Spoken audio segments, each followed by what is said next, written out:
Fala, brothers, tudo bom com vocês? Começando mais um episódio do Broadcast, esse podcast maravilhoso que traz muitas histórias aí de muito pessoal aqui de Alfenas e região. E falar pra você, é cada história que, nossa senhora, dá pra tirar muitos aprendizados. Então, como vocês já sabem, vou ficar sem enrolação e já apresentar nosso convidado de hoje. Bem-vindo, Bruno. Tudo de bom? Fico muito feliz de você estar aqui. E a gente já estava conversando um tanto em off. E se apresenta aí pro pessoal, o pessoal saber quem que você é e tudo mais, pra gente já começar nosso papo. Cara, é um prazer estar aqui. Eu já tenho acompanhado o trabalho de vocês estão matando a pau aí. E vai ser muito gostoso esse bate-papo. Apresentar. Eu já tava pensando que essa seria a primeira pergunta, igual a galera que vai que ia no programa do Abu Janra, né? Ficava pensando, qual o sentido da vida? Tal. Só que eu sabia que na hora eu ia eu ia ter que improvisar, mas senão não fica natural, né? Então, começar formalmente, eu sou de Poço Fundo, é uma cidade, fica 50 minutos daqui, não sei a quilometragem exata, mas eu tô morando em Alfenas faz um tempinho.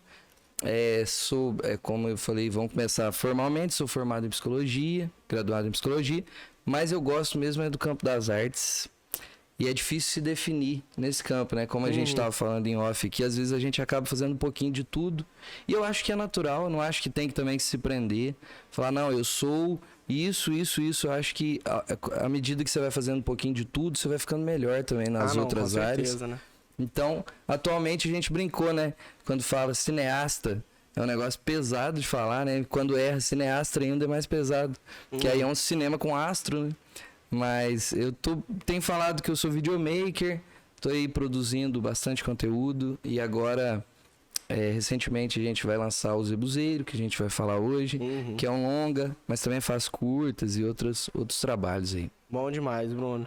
Então, já vamos começar um pouco da parte de videomaker para trazer presente aqui na Broad, que a gente, querendo ou não, vez ou outra, a gente brinca aqui de videomaker. Eu sou videomaker aqui nos momentos que precisa ser. Isso é massa demais. Tem o nosso editor aqui, que é o Deuslene, que ele tá em casa de home office hoje, mas ele tá aí também, tem um know-how absurdo como videomaker, como editor. E isso faz muita diferença. Então, trazer essa presença e essa conexão entre você e a agência já é muito legal. Então, explica um pouquinho pro pessoal o que você, como videomaker, você faz, o que para você é gerar esse conteúdo e o que você vê de potencial nesse ramo que a gente tá abordando, que a gente tá vivendo, que acaba que tudo é conteúdo, né? Como a agência tá super antenada, a gente já percebeu que a publicidade, ela parte para esse campo, né? Eu tinha visto há muitos anos alguém falar, alguns anos, alguém comentar que o futuro do Instagram é ser o vídeo. Eu acho que é o futuro das redes sociais em geral, né, cara? Porque o vídeo é como se você jogasse um flyer vivo na mão de todo mundo, né? Então, à medida que as gerações vão se conectando mais, o vídeo vai se tornando cada vez mais interessante, né? E a agência tá completamente alinhada com isso, né? Deve fazer uma referência igual um jornal do Harry Potter, né? Com certeza. Você tá vendo ali, né? Só que o jornal do Harry Potter não tem som. Então, assim, é mais completo ainda, né?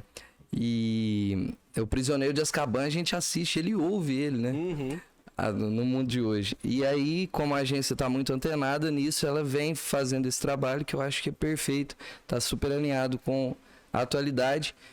E eu falo que eu sou videomaker porque a gente participa de todos os processos, né? Às vezes existem alguns projetos que a gente tem possibilidade de só dirigir ou de só editar, mas no geral, ou de só filmar também, depende do freelance, do trabalho.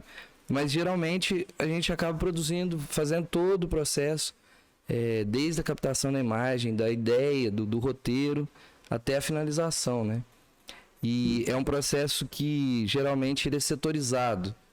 Até a pessoa que trabalha a cor é uma pessoa específica. No nosso caso aqui, a gente faz um pouquinho de tudo. Então, eu tenho feito esse trabalho desde do trabalho autoral, quando eu decido fazer um trabalho, ou quando aparece alguma coisa externa. Então, por exemplo, às vezes tem um estúdio ProMix, também trabalho com vídeo, aí me chama, faço um freelance. Recentemente a gente fez até uma live de MMA, de UFC, então foi doido, fizeram. cara. Foi doido. Buscar ali o negócio. Então, assim... O Camburão já o veio Camburão, aqui. é verdade. Já veio aqui, já conversou com a gente. Ele tinha comentado também sobre o evento. A Brode até patrocinou o evento. Não sei se você chegou a ver, mas cara. tinha um logozinho lá nosso. Eu tava muito focado em pegar a pancadaria ali, então eu não... Ah, não. E você gostou da experiência? Deve ser muito louco filmar cara. isso, Foi né? doido. Foi tenso. Porque ver o negócio pessoalmente é diferente, né, cara? Você ouve o barulho da pancada ali, o negócio. E ao mesmo tempo, você tem que ficar focado em captar a imagem que as pessoas estão vendo de longe. Então, dava muita vontade, às vezes, de fazer assim, ó. Meu Deus, mas aí não dava. Você fazia... Já voltava aqui, que às vezes a câmera tá... Opa, aí você volta. Então, assim, é uma experiência que eu não tinha tido ainda, não. É bem pesado, os caras são pancada. As meninas, então... Tá doido. Nossa senhora. Não, imagina. Mas é um esporte... E antes de eu continuar a conversa... Ô, Tuteira, manda o link da live pra...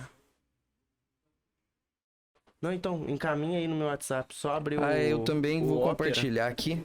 Encaminha já tá ao aí vivo? nos grupos da faculdade, grupo da família. Manda pro meu amor também. Vou jogar aqui também. Vocês vão Aí, compartilhar? Posso compartilhar aqui Lógico, também? Vou lógico. jogar aqui no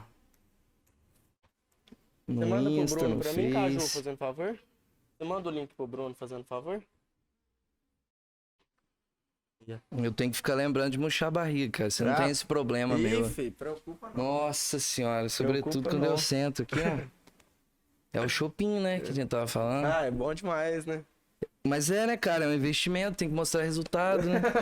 Cara, na Idade Média isso era prosperidade, eu só tô no tempo errado. Nossa, é verdade, né? Isso aí faz muito Porra, na sentido. época que não tinha distribuição de alimentos, você ter uma barriga era ostentação, né, cara? Demais, né? Nem como. Mas, continuando, já falamos um pouquinho sobre o que você faz, o que você já fez e tudo mais. E desde quando você mexe com vídeo, que você trabalha com vídeo mesmo? Porque acaba que as áreas são dispersas, né? Psicologia, vídeo, acaba que dispersa um pouco. E Com como certeza. que surgiu esse interesse aí? Na verdade, foi um negócio muito louco. Eu tava pensando nisso esses dias. Na escola, eu nunca fui bom nas matérias formais, né? Física, matemática, enfim. Acho muito bom que tenha pessoas que sejam boas nisso, mas não sou eu. Aí, eu lembro que uma vez teve um trabalho de inglês, que a Paula Maranese, lá de Machado, que coordenava no SEC, que a gente estudava. Que era o seguinte, você tinha que produzir um vídeo e aí você ganhava ponto, cara. Então... Eu tive um trabalho desse também, vou contar a história, você vai rachar o bico. E isso é um negócio que incentiva muito a gente, né, cara? E aí, tipo assim, semana que vem tem prova de física. Não vou fazer não. Bruno, você vai estudar pra prova? Eu falei, não, provavelmente não. Então você vai fazer o vídeo. E aí a gente ficou pra fazer o vídeo um dia antes. Então, desde filmar, editar, organizar a galera. E aí era um curtazinho todo em inglês. E aí tinha uma festa, não sei o que. E aí que eu percebi que um dia pra fazer um curta não é brincadeira, né? Aí a gente... Cara, eu fiquei 24... Foi a primeira vez que eu fiquei 24 horas sem dormir. Eu dormi na tela do computador, acordei assim. Aí fui pra escola daquele jeito. Falei, não dá pra eu ficar na aula, não. Tá aqui o material em DVDzinho ainda. Tá aqui o DVD. Fui embora dormir, nem assisti. Mas nem enfim, fez a prova no também. Videomaker. Não, a prova nem a pau. Já não ia. Só ia só assinar. Aí, mas eu me interessei muito por isso, cara. Eu falei, que doideira, né? Que você manipula o negócio. Ele era muito pretencioso, o curta, então ele tinha muita coisa, ele tinha humor, ele tinha drama, e o personagem morria. E eu fiquei doido em fazer aquilo, cara. Olha só. Falei, que doideira, tá? A matéria-prima que é o sentimento, você tentar manipular o sentimento e tal. Enfim. Aí a partir daí eu comecei a ficar atento pra isso. Mas não caí matando, não. Depois fui pro teatro também. Aí no teatro eu pude aprimorar um pouco disso, né? De trabalhar com os atores.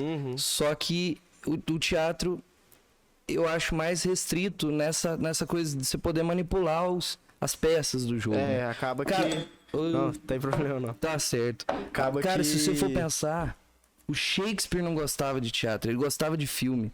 E eu provo isso, porque ele falou uma vez, ele subiu, eu acho que quando ele fez Macbeth, ele não tinha tanta possibilidade de fazer a guerra no palco. Então ele subiu antes e falou, ó, eu já queria falar que isso aqui é só um tablado de madeira. Então eu peço que todos completem o que tá faltando aqui para assistir a peça. No fundo ele tava querendo dizer, se eu tivesse uma câmera eu ia filmar, né, o negócio. Mas aí não tinha, ele pediu pra galera completar, né. Você ia falar da tua experiência, como é que é? Eu, em Juiz de Fora, te falei que eu morei em Juiz de Fora, eu estudei num colégio, tem um abraço pra todo mundo de lá, chama Colégio Saci. E lá era um colégio bem diferente, eles faziam muitas dinâmicas que eu, pelo que eu já vi, já estudei em vários colégios de diferentes cidades, muito difícil de ter. Lá tinha feira de ciências, Massa. lá tinha várias dinâmicas que traziam essa presença mais divertida dentro da escola. E um desses trabalhos diferentes foi fazer um curta. Aí olha que loucura. Eu tava na 8ª série, lá vai até a 8ª série, então a 8ª série tinha que fazer um curta-metragem, tinha os grupos, tinha as pessoas lá que iam fazer, e isso valia 20 pontos. O bimestre valia 100, então tipo, já era 1/5 do bimestre. Aí todo mundo fazendo os treinos e tal, e eu só de braço cruzado, enrolando. Um dia antes de apresentar o negócio, já tinha passado o prazo de entrega, mas não era... Um dia antes eu fui, gravei um vlog, tipo, na época o Cauê Moura fazia os vídeos em preto e branco. Eu amo. Ele fazia os vídeos em preto e branco, então no começo ali do meu vídeo eu fiz um comecinho em preto e branco, que eu tava falando as bobeiras e tal. Inspirado. Aí fiz esse vlog e tal, falando, na época eu andava muito skate e tal, falando como que era a vida do skatista. Foi um único vídeo que todo mundo que tava assistindo gostou, rachou os bicos e tal. E eu ganhei metade dos pontos, porque eu não entreguei na data, tem base. Tá. Mas né? Você só foi alinhado com os maiores cineastas, né, cara? Porque não tem como, a data é uma estimativa, mas é claro que a gente vai quebrar. Mas que massa, né, cara? Aí a gente vê o negócio acontecer ali. Não, é muito... foi loucura. Filmei no celularzinho, editei naquele editor de vídeo que tinha no Windows 7. Movie Maker? Ele. Esse, cara. Editei no Movie Maker. Um clássico, foi um muito clássico. bom, velho. Foi muito bom. Essa experiência é muito top. E se na época eu tivesse executado e virado um youtuber, talvez aí eu tava estourado. Mas agora você tá aí também. Tamo agora junto aí, tá. brothers. Então, cara... porra, Cauê Moura, né? Então. Foda. E é um dos primórdios também. A gente tava, pra você ver, nessa época aí, esses caras estavam começando, né? A gente tava alinhado com eles. Mas é muito louco, né? Porque fazer espontaneamente, absolutamente espontaneamente, é meio complicado. Eu acho que pouca coisa na vida eu falei, vou fazer isso. Mas quando uma situação te obriga, tipo ponto e tal, meio que você tem uma desculpa pra fazer. E aí que é massa, né? Por isso que é importante que as escolas, enfim, incentivem, né? E sabe o que é louco? Quando a escola faz esse monte de atividade, a gente percebe dali 10 anos, acho que não chegou a isso ainda pra você, né? Pior, velho, que tá quase chegando. No ano que vem bate 10 anos. Então, eu tava com 14 anos na época. Aí se você parar pra pensar, você vai perceber que quem era melhor em cada área, ele se destacou naquela área. Então é massa que tenha dado essa possibilidade pra todo mundo fazer.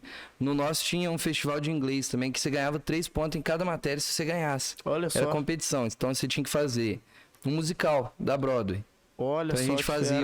a gente fez Moulin Rouge, Fantasma da Ópera, foram 3 anos.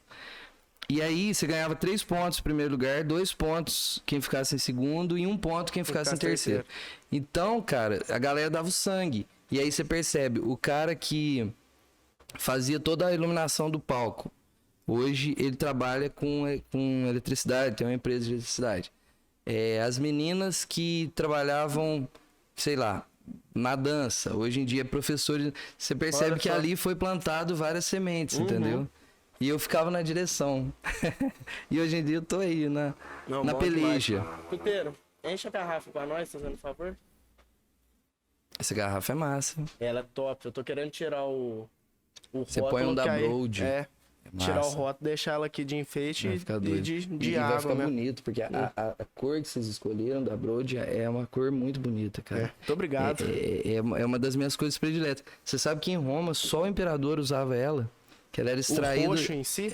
Era extraído de uma ostra. Olha só. Era muito raro. Então só o imperador usava roxo. Olha Se só. for ver um filme clássico da Cleópatra e tal, os caras vão estar de roxo. Tipo, quando a gente montou, na hora que a gente tava escolhendo cor e tudo mais, a gente teve o cuidado de estudar psicologia de cores, psicologia de fonte, como que a cor da abordar meditação, e tal. a cor E da... tem muitas coisas, porque, tipo, roxo mostra e traz no subconsciente alguma imagem ou lembrança de inovação, de luxo, e tudo isso a gente vê replicando da história, esse ponto que você falou do imperador e tal. E o roxo, ele é como se fosse o sexo sem ser vulgar, né, cara? Porque ele não é o vermelho escrachado. A minha primeira peça era toda roxa também. Que ela era tipo num cabaré, chama Ópera da Cidade Preta. E aí, mas eu não queria que o vermelho fosse predominante, senão ia ficar muito Moulin Rouge, muito... Já é, o cabaré em si já é sempre remete ao roxo. Mas eu queria que fosse alguma coisa que tivesse a pigmentação vermelha ali no meio, mas um pouco mais frio e tal. Aí era roxo. Não, e tinha um muito símbolo bom. do gatinho lá, era todo roxo. Olha só. E o roxo é legal que não é aquele vermelho que Não. assusta e também não é aquele azul que deixa tudo reto, assim, sereno. Ele tá num equilíbrio ali interessante, né? Não é muito Almodóvar. Você olha o filme inteiro é vermelho, né? É bom demais. E, Bruno, agora puxando um pouquinho pra parte de psicologia. Entendemos um pouquinho sobre como que foi essa jornada, de certa forma, pra virar videomaker, pra fazer o que você faz hoje. Mas, bom, menino, mas como que surgiu a psicologia na sua vida? Você sempre pensou em fazer psicologia no ensino médio? Como que foi isso? Então, todo mundo achou que eu ia fazer música, que eu gostava muito de música. Eu já participei de programa de calouro, não sei o quê. Eu vi você falando que você foi no Raul Gil. E aí, só que música eu não queria, porque o músico, geralmente, 90% dos caras que vão fazer música, ele vai ser um professor de música. Não que eu ache problema nisso, eu já dei aula de música no CRAS, no Projeto Social em Poço Fundo, música aqui no Centro de Convivência, com pacientes da área de saúde mental. Então, eu acho muito bom, mas não era isso que eu queria fazer. E aí, a psicologia, apesar de ser da área da saúde, isso também é da área da humanas, né, cara? E é aquilo que eu falei. O artista, de certa forma, ele vai trabalhar com as emoções humanas. E o psicólogo, ele vai estudar a subjetividade humana. Então, casa, de certa forma, entendeu? Você entender melhor o ser humano, tua arte acaba ficando... Melhor. Ou pelo menos você entende um pouco mais aquele processo. Por que aquilo emociona. Você impacta, né? Com certeza. E o ramo da psicologia é o mais interessante de ser estudado. Não necessariamente que é o mais interessante de se trabalhar com aquilo. Mas estudar aquilo é muito louco, cara. Você estudar como que funciona a mente e tal. Então eu achava fascinante e falei, vou fazer. Eu queria fazer alguma coisa aqui perto, não queria sair por enquanto. Aí eu fiz aqui em Alfenas mesmo. Na Unifenas? Na Unifenas. Bom demais. E como que foi o impacto de fazer psicologia? Porque... Tipo, eu acabo que eu estudo um pouco da área, com livro, podcast, algumas coisas assim, mas pegar pra ler mesmo Freud, Nietzsche, todos esses, que vai um pouco pra filosofia também, eu nem chego perto. Então, como que foi esse impacto de estudar esses grandes nomes também? Então, esses caras são os cânones, né? Basicamente, o que a gente lê hoje de psicologia vai ter bebido dessa fonte. Então, de certa forma, você já foi atingido por Freud, por Nietzsche. E muita coisa que está estabelecido hoje. Que é senso comum. Hoje, os caras chutaram a porta lá no final do século XIX. Falando que era isso mesmo. E aí, o mundo inteiro passou. Eles são os cavaleiros do apocalipse, né? Então, era muito doido. E muita coisa foi refutada, é claro. Mas é muito doido você perceber como que o cara, numa sociedade que era completamente presa, que tinha uma ideia completamente fechada, de repente expandir daquela forma, né? Então, por exemplo, Nietzsche, eu peguei um pouquinho na faculdade e eu sou fascinado em Nietzsche. Recentemente, a gente fez o Martelo e a Coroa, que é um longa, que é o Nietzsche conversando com o Dom Pedro II. Olha Então só. quem interpretou o Nietzsche foi o Igor Cotrim, até mandar um abraço para ele, interpretou genialmente, visceralmente, e quem interpretou o Dom Pedro II foi o Werner Schunemann, que também interpretou brilhantemente. E aí eu tive que aprofundar nessa área, porque é uma situação ficcional, mas eu precisava que eu saber, pelo menos... Você não pode contradizer, né? Não pode contradizer. Não posso falar uma coisa nada a ver. Por exemplo, a primeira coisa que eu vi que muita gente faz em obras sobre o Nietzsche, em filmes sobre o Nietzsche, é o Nietzsche fanfarrão, Nietzsche, porque eles pensam, é niilista, ele é niilista, estuda nada, então o cara é doidão, chega chapado e tal. Não, mas ele era abstêmio. Uma coisa não necessariamente tem a ver com a outra, não bebia. E aí no filme o Dom Pedro oferece para ele beber, ele não quer, enfim. E aí estudar muito sobre a vida do cara, por que o cara chegou naquela conclusão, naquela linha de raciocínio. E os caras chutavam a porta, né? A Igreja Católica, por exemplo, estava no auge de hegemonia do pensamento europeu da época, e o Nietzsche vem e fala, Deus está morto. E começa a chutar a porta, e isso aí não necessariamente que você tem que falar, não, ele está completamente correto. Só que essa forma da gente ver o mundo hoje, de a gente tem que lutar pelo que a gente acredita, e que às vezes fica até um pouco de coach, assim, muito vem do que o Nietzsche começou a propor na época. Falou, a gente não tem que aceitar tudo que nos é imposto, né? Vamos procurar nossas potencialidades. Não, isso é muito legal. É muito doido. E acaba que se torna presente em tudo, né? No mercado de trabalho, a pessoa não pode simplesmente aceitar as condições de qualquer coisa que oferecerem pra ela e tal. Forma que ela lida com pessoas, tipo, não pode, ela tem que se posicionar, né? Acaba que fica nisso. E buscar... Você ia falar? Não, pode falar. E buscar também, tipo assim, o Nietzsche tinha uma questão que era o eterno retorno. Muita gente confunde, pensa que é viver a mesma coisa todo dia. Não é, é tipo assim, ó, demore o tempo que você demorar. Pode ser uma semana, um mês, um ano, 10 anos. Mas encontra aquilo que você gosta de fazer num ponto que você faria o resto da tua vida a mesma coisa sem sofrer. Então... isso é muito louco, porque aí isso faz com que a gente, às vezes, fale, cara, eu não necessariamente vou fazer a mesma profissão dos meus pais, por exemplo. Vou tocar o sonho, o projeto deles, eu vou começar o meu. Custe o que custar. E ele ainda completava que é o seguinte, a sociedade vai te cobrar se você fizer isso. Porque você não vai estar não vai estar fazendo as coisas a serviço dela. Você vai estar fazendo a teu serviço. E aí você vai tomar pancada, mas aí, se a tua vontade for realmente grande, você vai estar disposto a enfrentar isso. Não, com isso é muito louco. Isso aí eu tava até pensando essa semana também, esse negócio trazendo esse pensamento também sobre... Pode deixar aí, fica à vontade. Se você quiser outro café também... Não, tô suave, eu já tô falando. Pode ficar tranquilo, só pedir que a gente faz ali.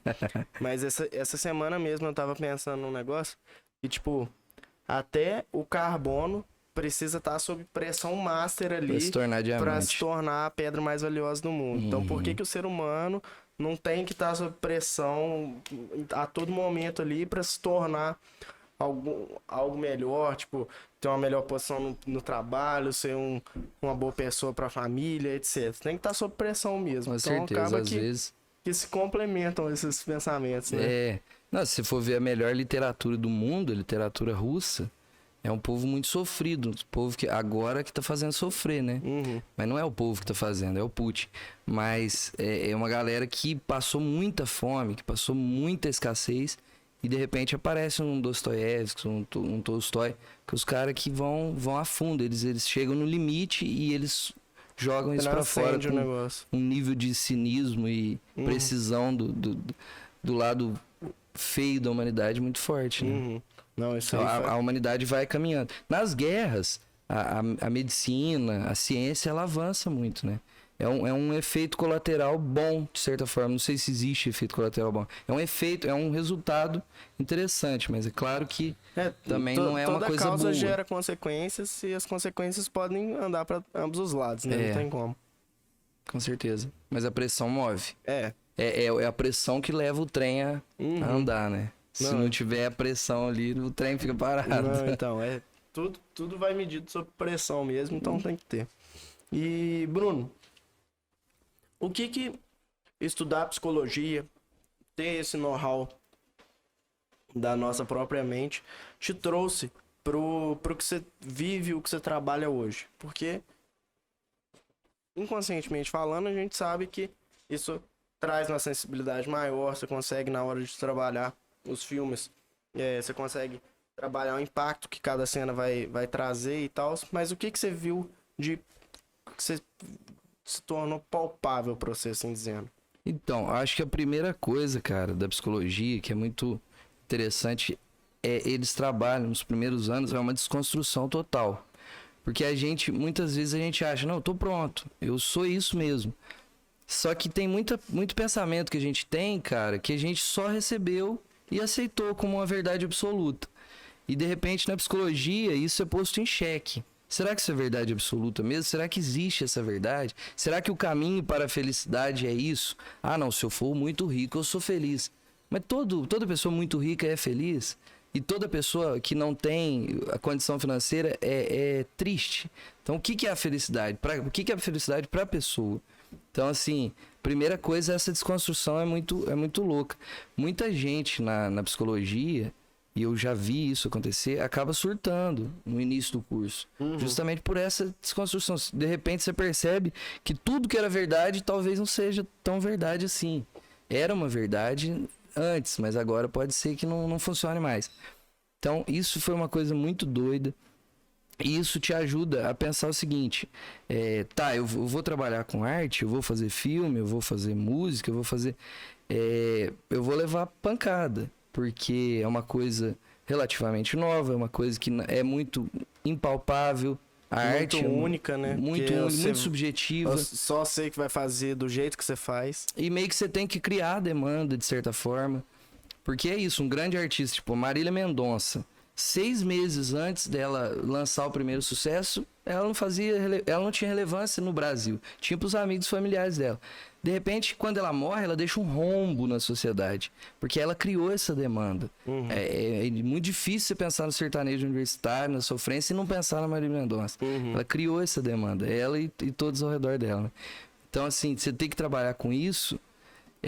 Você tem que estar muito seguro de que é isso mesmo que você quer. Porque você vai ter que levar pancada e vai ter que acreditar muito e tá em constante atualização, né? Porque vira uma angústia. Às vezes você fala, porra, mas tanto tempo, ó, galera tá tudo aí curtindo no final de semana, tô aqui fazendo. Tô vendo os caras fazendo o trem certo e não tá indo. Tem que ficar se renovando sempre, né? Ser um camaleão. E aí essa autoanálise é importante, né? Vai chegar um momento que você fala, porra, eu podia estar tranquilo, eu podia estar fazendo o que todo mundo tá fazendo, o que a maioria das pessoas estão fazendo.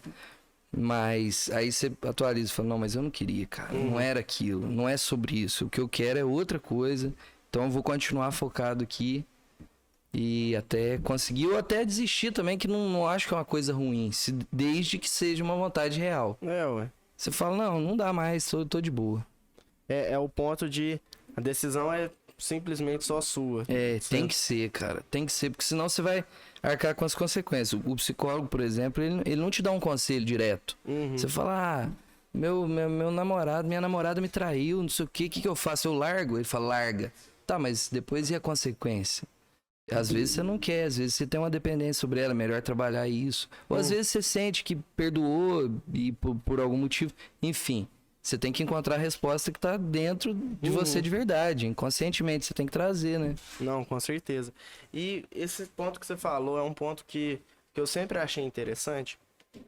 Como que é ensinado isso, de certa forma? Porque acaba que, igual você falou, quem traz as próprias respostas somos nós mesmos.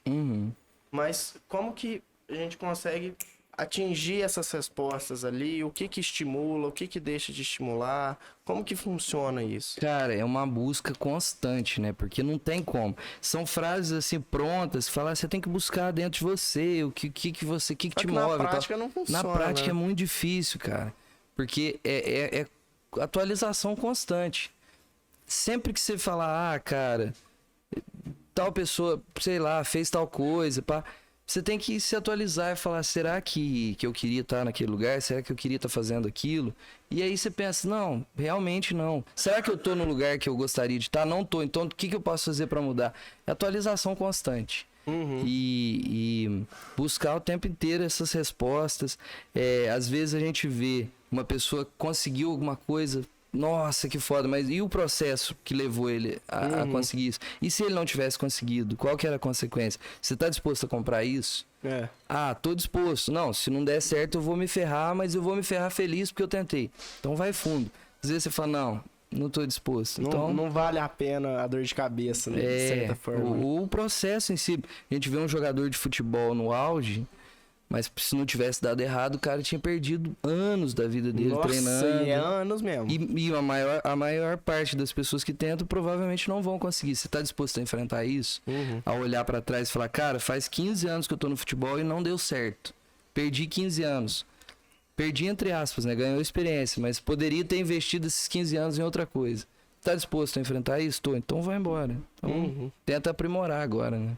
Não, então, e até um trocadilho que eu ia fazer, que tipo, até o joguinho de celular atualiza, quem que é a gente que fez o jogo acontecer não se atualizar, né? Com certeza. Faz muita... Eu acho que a gente tá na era que a atualização é mais rápida, né?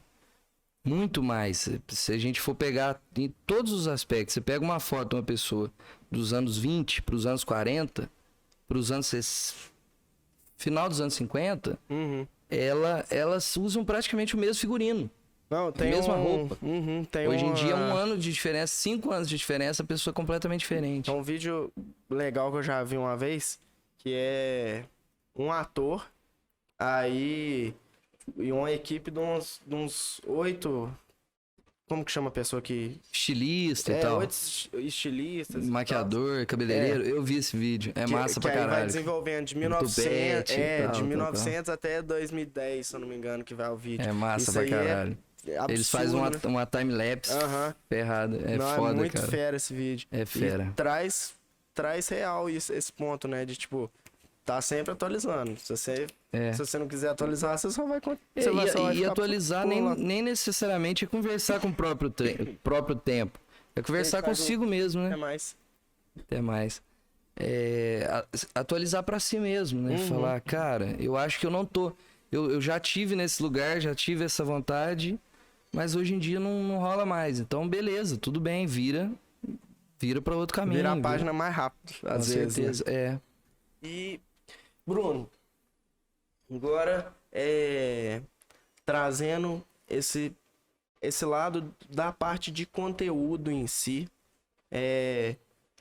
voltado mesmo para esse lado de psicologia, porque hoje você tá na prática, hoje a gente da agência tá na prática disso, hoje a gente usa muitos pontos da psicologia para trabalhar conteúdo. Então é gatilho mental para trabalhar oferta, tipo... postar isso daqui nesse dia, para que quando postar isso daqui nesse dia tenha um impacto diferente e tudo mais.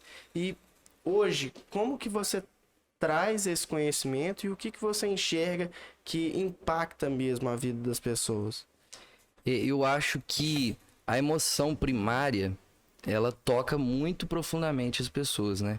Quem entende isso domina uma coisa muito forte. E às vezes em excesso também bloqueia, né?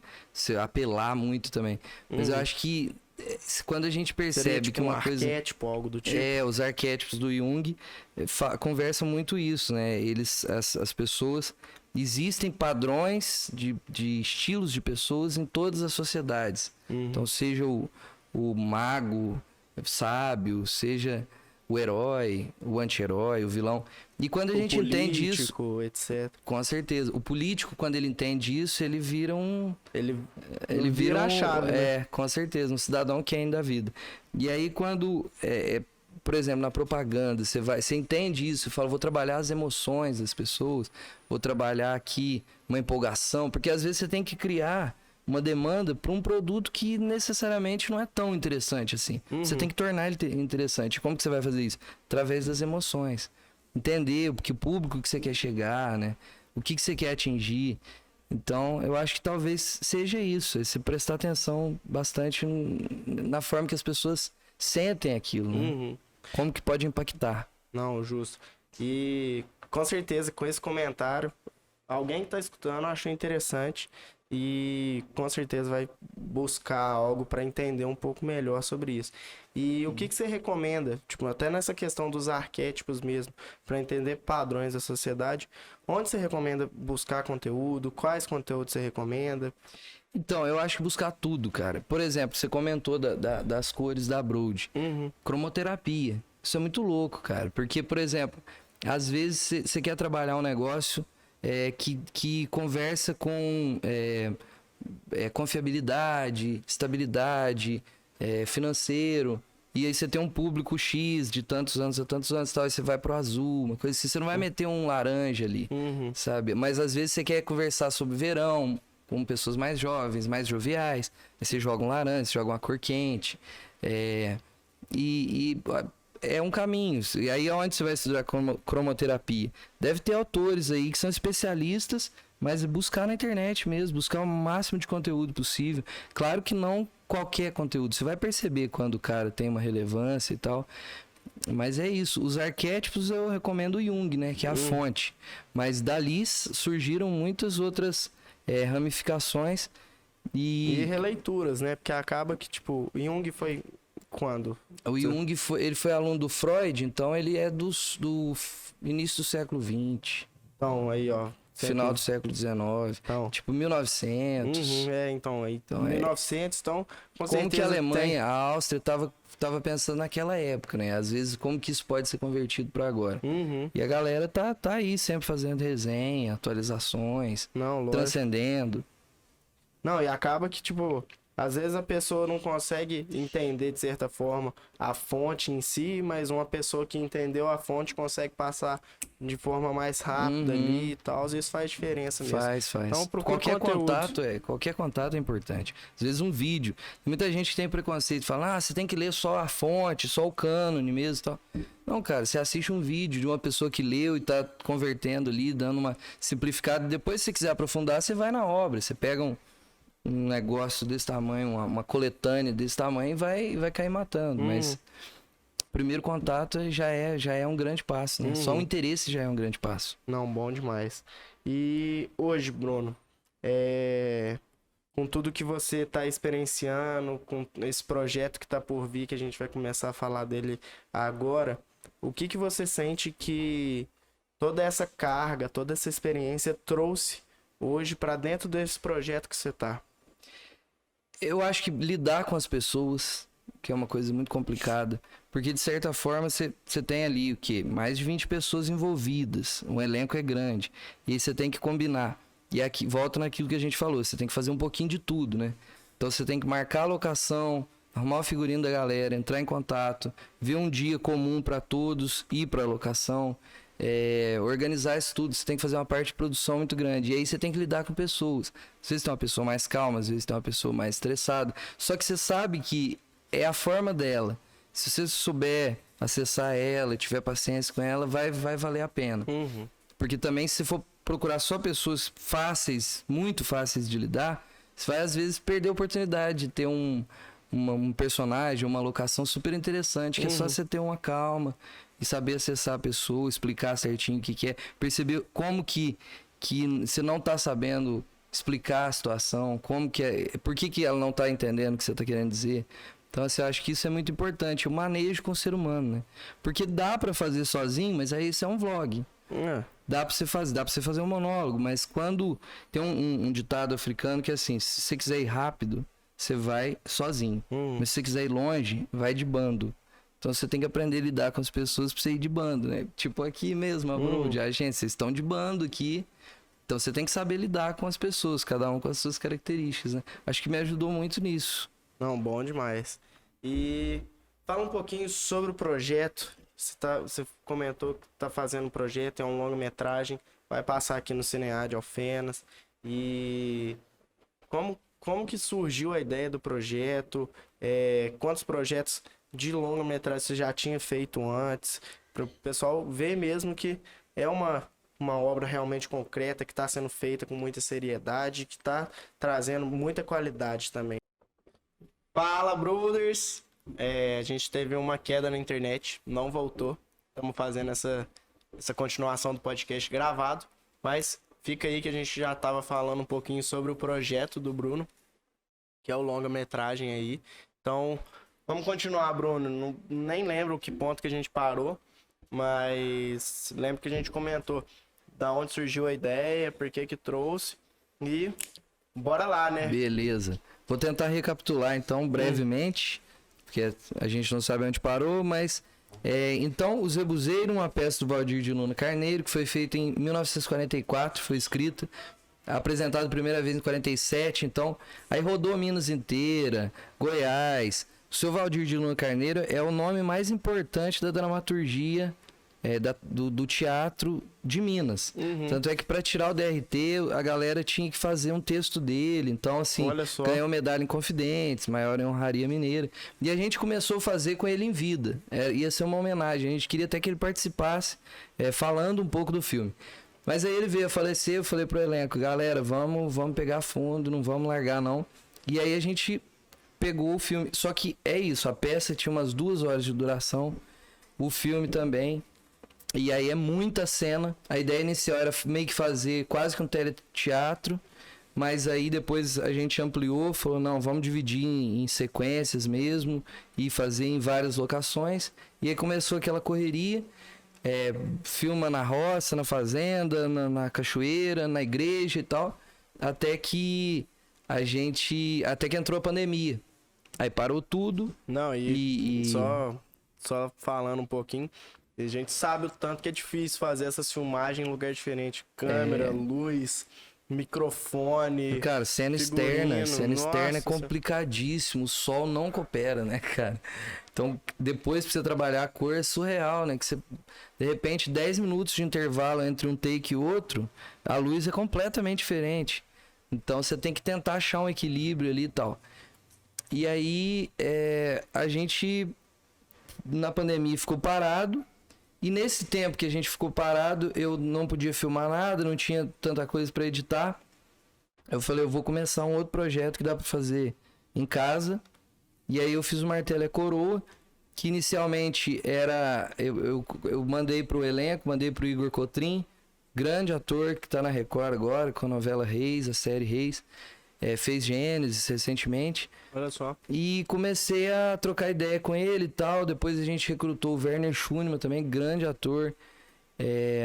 Fez A Casa das 7 Mulheres. Tá fazendo um trabalho atrás do outro também. Depois a Adriana Lessa, que tá no Clone agora, é a Deusa. Então tá no ar de novo também. E aí, e com o elenco ofenense também. Mas a ideia nem era ter começado a filmar tão cedo. Só que aí a gente envolveu, fizemos um financiamento coletivo. E aí falamos, vamos fazer. E era um intervalo que tinha de novela deles, de trabalhos. Então a gente filmou. Aí eu falei, tá, eu tô com um filme na mão agora. Agora eu concluo o Zebuzeiro. Aí a pandemia já foi dando uma trégua, né? O pessoal foi se vacinando. Aí eu falei, eu finalizo o Zebuzeiro, lanço o Zebuzeiro, volto pro Martelo. Martelo é a Coroa. Aí, agora tá assim, o Zebuzeiro vai estrear do dia 9 ao dia 15 de junho no Cinear, às 21 horas. E depois... Pegou o horário nobre do cinema, hein? Pois é, cara, esse horário é massa, né? E aí, apesar do horário, é censura livre, é tranquilo, é um texto muito tranquilo, de humor típico e tal. Era uma coisa que eu nunca tinha trabalhado, mas foi interessante porque a gente tem essa raiz, né, cara? E eu sou de Poço Fundo, então assim, eu vi muitos dos personagens do Zebuzeiro na vida real. Foi muito louco. E aí, depois que concluí o Zebuzeiro, a gente tem uma ideia, talvez, de expandir esse universo do Zebuzeiro, mas aí eu vou pegar o Martelo é Coroa e a gente vai ver com mais calma, com mais cuidado.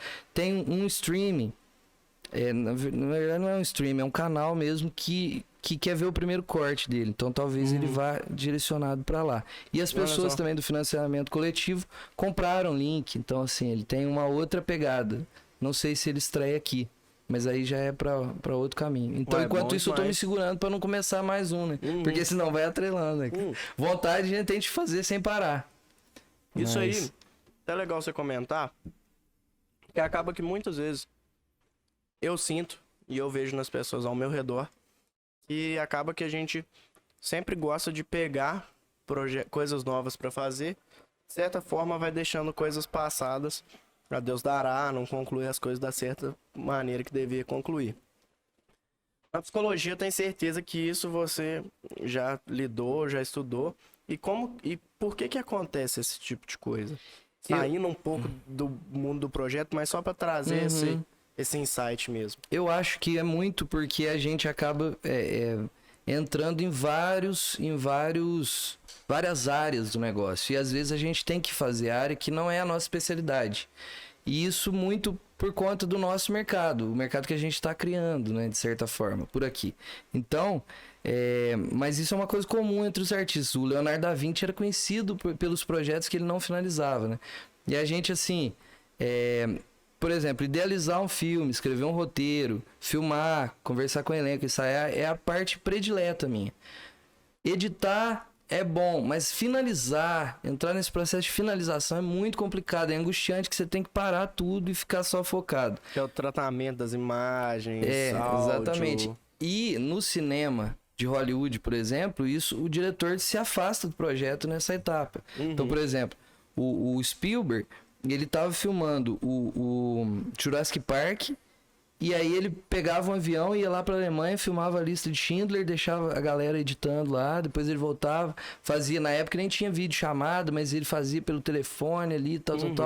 E aí continuava tocando os dois projetos ao mesmo tempo. Mas porque tinha uma equipe gigante ao redor dele, né? No nosso caso, como a gente falou de videomaker, a gente tem que fazer um pouquinho de tudo, eu tento me policiar pra não começar de novo, né?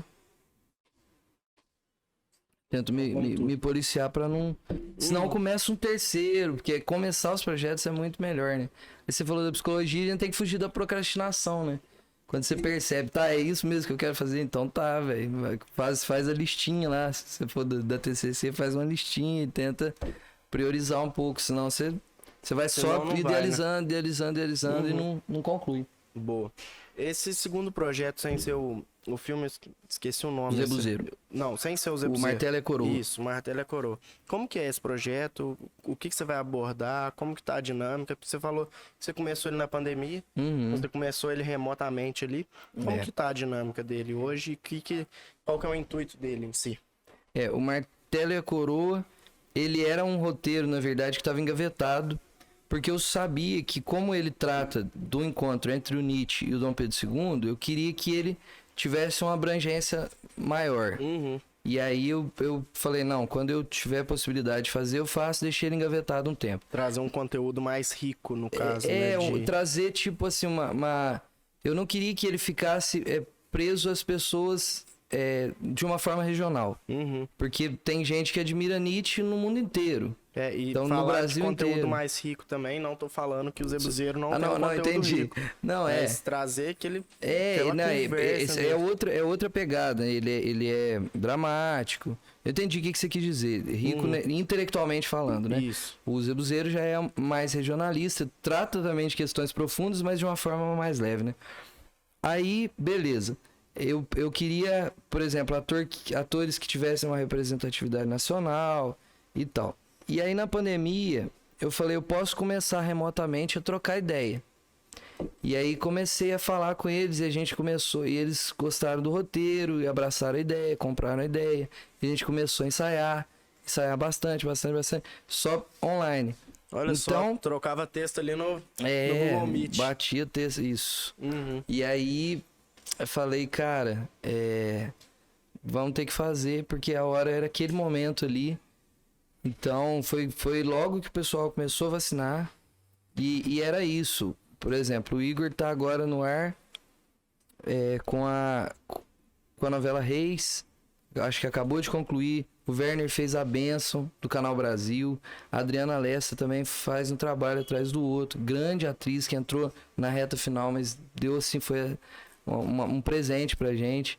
Então, a forma de reunir, e tem elenco alfenense também, mas aí o momento que tinha pra reunir eles era esse. Se eu perdesse esse momento, ia ser muito difícil, talvez a gente ia ter que deixar o projeto bem pra frente.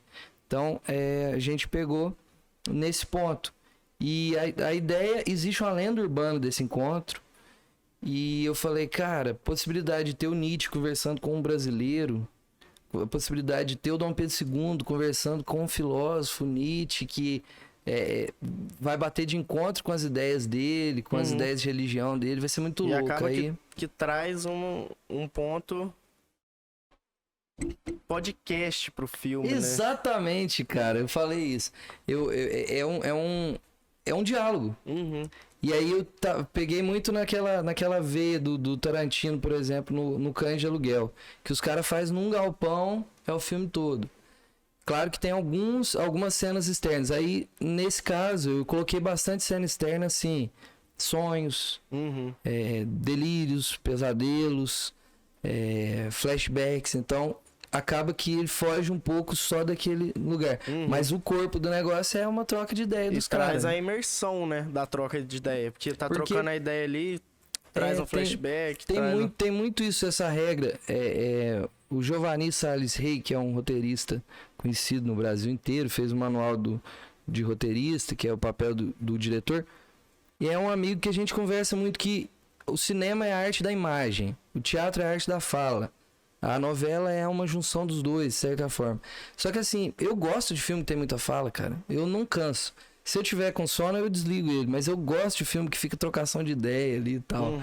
E aí é um filme que tem muita trocação de ideia, mas eu acho que, pra mim, é uma ação. Ele movimenta, entendeu? Não, com certeza. Porque são grandes ideias, né? Aí foi isso, é muito louco. E aí, ele tá agora descansando um pouquinho. Eu já comecei a editar e vi que ficou pancada, do jeito que eu tinha imaginado.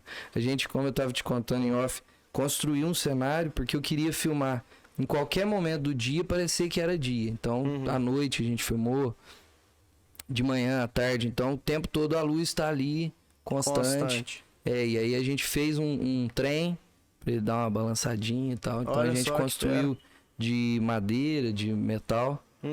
E a Capela Sistina na parte de cima. Que tudo, o trem também, ele é o trem do Dom Pedro II, então ele tem que conversar com a história dele de certa forma. Então tem a religião, e a Capela Sistina é muito louca, porque reza a lenda que o Michelangelo queria fazer uma ideia contra a igreja, de certa forma. Porque ele fez Deus dentro de um cérebro, disfarçado, e levando a mão assim pro Adão. Então seria assim, chama a criação de Adão. Só que na verdade seria o Adão que criou Deus, ou seja, o homem criou Deus, não Deus criou o homem. Então como Nietzsche vai entrar no vagão, aí tem essa, enfim, loucura. Não, bom demais. Então isso aí, ó, você já fica aí a curiosidade aí.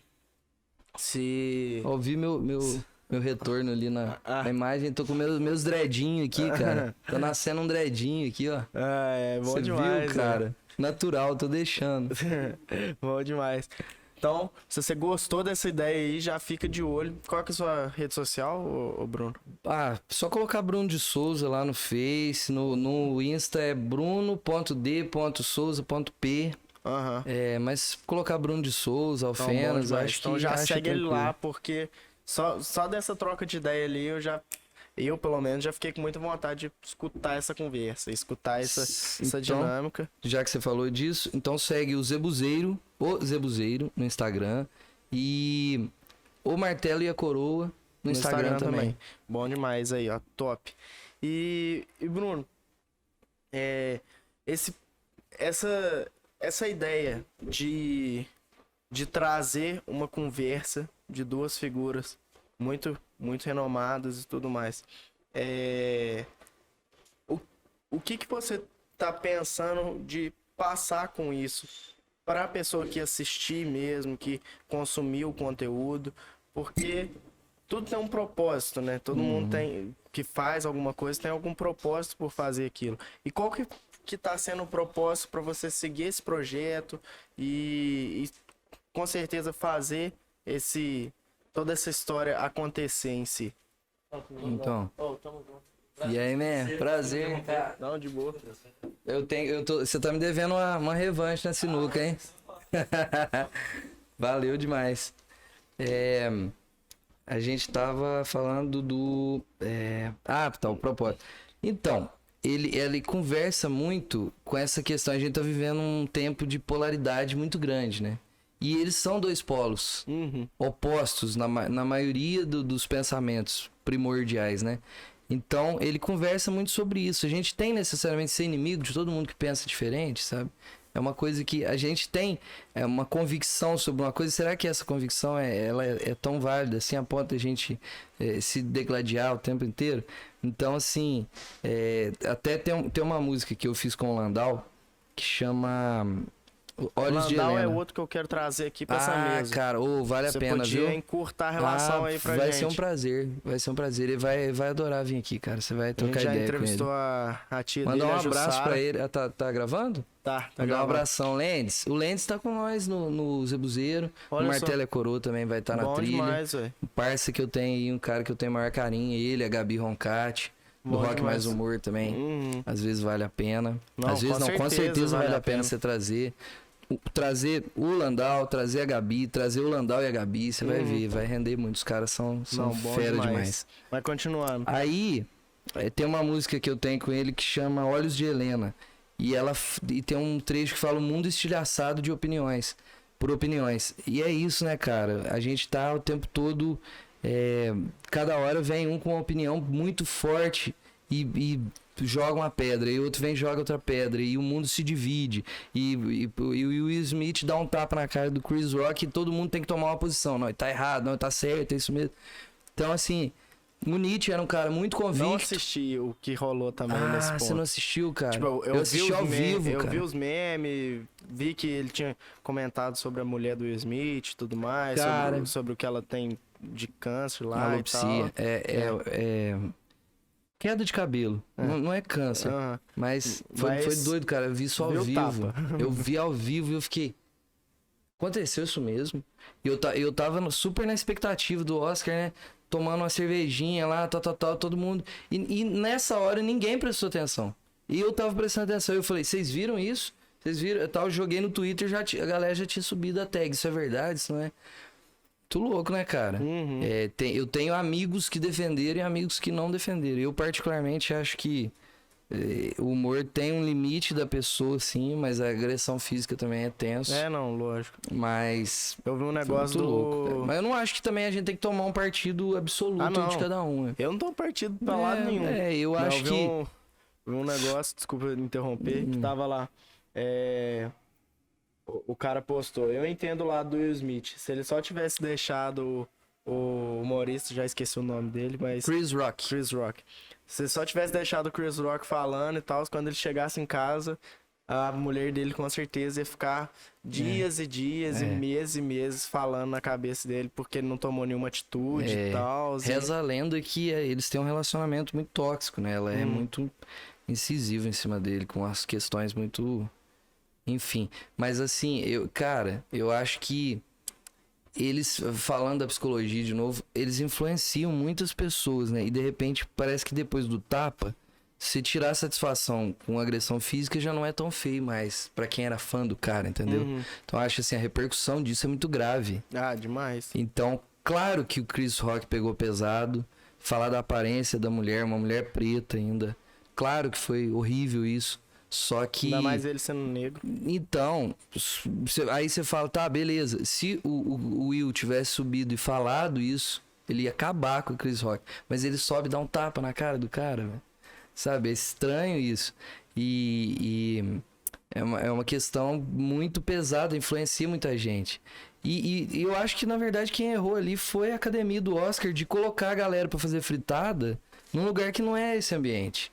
O Chris Rock é ácido. Ele tem piada assim, mas no show dele eu acho totalmente válido. Quem quiser vai lá. Mas aí você põe o cara pra apresentar o Oscar e fritar a galera, ele frita, toma um tapa. Então assim, errado foi quem colocou. O Oscar deveria voltar a ser um evento assim de que preza pela beleza, pela elegância, pela arte. E não pelo entretenimento, Não só pelo entretenimento. Porque isso também entretém, né? Com certeza. Sei lá, por exemplo, você teve o Batman recentemente, com o Robert Pattinson. Muito bom. Eu não vi, cara. É bom mesmo? Gostei. Então, pra você ver, não teve indicação nenhuma, mas foi o filme mais comentado dos últimos tempos. Por que o Robert Pattinson não tava lá apresentando uma categoria, sabe? Por que a galera do elenco não tava lá? Por que os diretores do filme não estavam lá? Não precisava ficar fritando a galera, cara. Eu acho que eles estão tentando, sei lá, ir pra uma veia de humor. E americano tem muito isso, né, cara? O host, eles gostam do... No. Mas isso aí é quase igual a brincadeira de pôr a mão, né? Uma hora pode dar errado, cara. Uma hora alguém se machuca. Com certeza. Mas não sei como é que eu fui parar nesse assunto, mas a gente foi. Eu também não lembro muito não, mas só voltando. Questão do propósito mesmo do filme ali. Então, é isso. Tipo, é um filme que vai tratar duas pessoas que têm ideias completamente diferentes da vida, formas de ver a vida, mas elas podem trocar essa ideia, claro, de uma forma calorada, mas não tem que ser inimigo também. Então, assim, e eu adoraria ver o que o Nietzsche teria para falar com Dom Pedro sobre Deus, sobre religião, sobre amor, sobre sexo, sobre tudo. E qual seria a resposta do Dom Pedro? Aí eu tive que aprofundar um pouquinho no pensamento de cada um, o que foi deixado por eles, né? Para tentar fazer um perfil psicológico do momento. Então, se passa exatamente depois da Guerra do Paraguai. Aí eu fiquei pensando, será que o Dom Pedro estava muito triste? Acabou de perder uma filha com febre tifoide. Aí ela aparece no filme também, nos sonhos dele. E aí, ele tá muito triste e o Nietzsche tá em ascensão. Tá começando a escrever a literatura dele, tá pegando fogo ali, efervescente as ideias. Aí a gente vai trabalhando esses opostos ali. E vai gerando atrito um com o outro ali. Com certeza, pra movimentar a trama. Bom demais. E passando pro encerramento do nosso podcast, já deve ter dado aí umas 1h50, 2 horas. E voa mesmo, normal. Uma pergunta que eu gosto de fazer pra todo mundo que vem aqui e tudo mais. De toda essa experiência, de todos esses projetos que fazem muita diferença, só de você ter o cuidado de estudar o pensamento de cada um ali, pra você imaginar um diálogo possível, você aprendeu muita coisa, você tirou muita sacada. Toda a faculdade, todos os pontos que você já viu trazem aprendizados. E eu gosto de perguntar o que você, com toda a bagagem, com todos os aprendizados, leva para a vida? Como, sei lá, algum valor, alguma coisa do tipo. O que você leva e que você acha que se as pessoas levassem para a vida também, seria interessante, seria algo transformador? Eu acho que essa bagagem a gente vai adquirindo, né? Ao longo de toda a vida mesmo. E eu acho que, no geral, a experiência de trabalhar com as pessoas que eu tinha te falado é um negócio muito louco, porque isso aí vai me levar, eu vou levar comigo para todas as situações da minha vida, para o resto da minha vida. Seja qual área eu vá trabalhar. A não ser que eu me torne um eremita, igual o Zaratustra do Nietzsche, e vá para o alto de uma montanha. Toda essa relação com as pessoas que estão acompanhando o trabalho, com as pessoas que me ajudaram a fazer o trabalho, com o elenco, isso vai me dando experiência de vida, a forma de lidar mesmo com as pessoas, com o ser humano. Eu vou aprendendo muito com eles também. Então você aprende muito com a obra. No Zebuzeiro eu aprendi muito no texto, aprendi muito estudando sobre o Valdir de Luna Carneiro. Eu aprendi muito com o elenco. Eles já apresentaram muitas vezes essa peça, então eles conheciam o texto melhor que eu quando a gente começou. Mas eles foram muito generosos, então eu aprendi muito com eles. Eu acho que o que eu levo para a vida é essa questão de que sempre que você for fazer alguma coisa, sempre que você se relacionar, alguma coisa de boa vai ter. E o importante é fazer, né, cara? Eu acho não ficar só no plano da teoria. Igual vocês fizeram aqui, ó. Vocês tinham uma ideia e vocês foram fundo e estão aí firme. E é isso, cara. Toda vez que você joga uma semente, alguma coisa vai germinar. Pode não ser exatamente como você pensou, mas vai germinar. Então fazer seja... Tem orçamento? Faz com orçamento. Não tem nada? Dá um jeito, cara. Seja criativo. Faz igual a galera da Toyota. Desmanchava o motor para entender como que era feito e aprimorar tecnologicamente sem precisar de muita matéria-prima. Enfim. Fazer. Não ficar com medo. Fica inseguro, fica tenso. Será que eu tô errando? Será que eu tô perdendo tempo? Será que eu tô pra um caminho errado, mas enfim, você só vai descobrir fazendo. Então, acho que eu levo é essa questão de meter a cara mesmo, ver aonde que chega. Bom demais, bom demais. Agora seria o momento que a gente iria fazer a nossa pausa para passar os anúncios e depois interagir com o chat. Mas como estamos... Não estamos ao vivo. Tuteira, teve alguma pergunta? Então, Tá tranquilo. Ficamos por aqui. Gostei muito da nossa conversa. Eu também gostei, cara. Igual a gente tinha comentado no começo. A gente ia aprofundar no ponto de psicologia, ia entender um pouco mais os projetos, ia casar tudo no final das contas. Porque tem que trazer experiência, projetos e todos esses pontos que a gente faz. Muito obrigado, viu? Cara, sério mesmo. Eu que agradeço, bastante. Foi muito bom. Tamo junto. Acho que eu bati no microfone não, que aqui. isso, preocupa não. Eu que agradeço, foi um papo leve, um papo inteligente. Nossa, cara, é um papo que a gente quer ter todo dia, né? Trocar ideia, falar da vida. E você trouxe um pouco da tua experiência. Então, assim, de certa forma, eu saio daqui maior do que eu entrei, com muito certeza. Obrigado, Espero voltar várias vezes aqui. Vocês estão de parabéns. A estrutura tá muito bonita. Vocês estão muito profissionais. E eu desejo sucesso pra todos aí. Vocês estão convidados pra ir lá no Cinear. Vai ser um prazer. Fechou. Tê-los conosco. Fechou. Tamo junto, cara. Tamo junto mesmo. Valeu, prazerzão, cara. Brothers, espero que vocês tenham gostado desse podcast. Teve esse cortezinho no final das contas, por conta da internet mesmo. Tá passando por vários problemas da internet aqui da Broad. Então, até por isso que... Opa, até o celular tocou. Calma aí. Telefonia tá funcionando.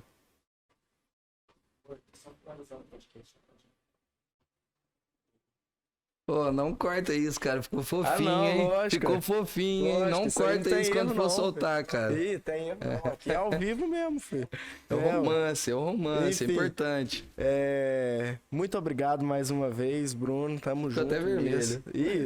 Mas eu fiquei mesmo, velho. Se eu não tivesse falado nada, tava suave. Bonitinho, eu deixei isso.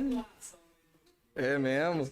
Tá certo, então vou aproveitar e mandar um beijo pro meu mozão, Franciele Oliveira. Certinho, filho. Linda. Mas, terminando aqui, brothers, espero que vocês tenham gostado. Desculpa aí esse corte bruto que teve no meio do podcast. A internet tá meio ruim mesmo. Mas, coisa técnica. Cada dia é uma coisa diferente. Tem que matar um leão por dia e daqui a uns dias a gente mata esse. Fechou? Espero que vocês tenham gostado. Tamo junto, só o começo. Mais uma vez, muito obrigado, Bruno. Obrigado, e é isso aí. Até o próximo broadcast.